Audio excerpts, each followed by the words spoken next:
ওনারা করোনার পর থেকে ওনারা বের হয় না, সেই অবস্থায় প্রায় ৬-৭ বছর হলো। রাজধানী বনশ্রীর এলাকায় একটি বাড়ির ৩ তলায় ২০১৮ সাল থেকে স্ত্রী ও ২ সন্তান নিয়ে ভাড়া থাকতেন মনিরুল। করোনার মহামারীর সময় থেকে স্ত্রী ও ২ সন্তানের আচরণে দেখা যায় অস্বাভাবিকতা। করোনার পর থেকে তারা আর ঘর থেকে বের হয় না। স্বামী মনিরুল দীর্ঘদিন ধরে ঘরের বাইরে এবং নিজ বাড়িতে এলেও দরজা খুলতে চান না তার স্ত্রী ও ২ ছেলে। মূলত মনিরুলের স্ত্রী ও তার ২ ছেলেকে নিয়ে গৃহবন্দী হয়ে রয়েছেন করোনার পর থেকে। তারা ২ থেকে ৩ মাসে মাত্র একবার ঘর থেকে বের হয়।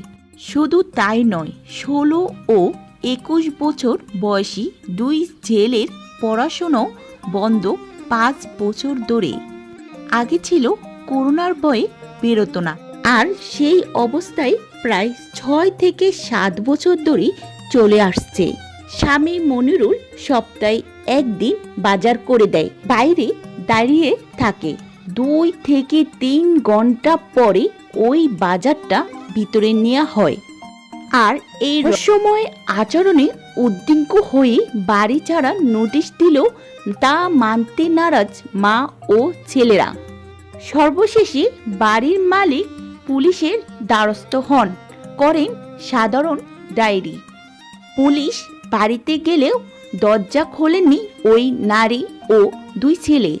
স্বামীর বিরুদ্ধে তুলেন নানা ধরনের অভিযোগ সপক্ষে প্রমাণ আছে জানালেও পরে তেমন কিছুই দেখাতে পারেননি তারা।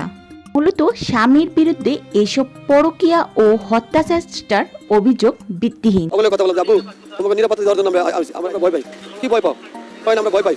পুলিশ বারবার তাদেরকে বলছে তাদের সুরক্ষা দিবে, কিন্তু তারা বলছে তারা ভয় পায়। আর এই ব্যাপার নিয়ে চিকিৎসকের সঙ্গে আলোচনা করলে চিকিৎসক জানান, এই ধরনের রোগীরা একটা পর্যায়ে যে সবকিছু থেকে নিজেদেরকে বিচ্ছিন্ন করে ফেলে।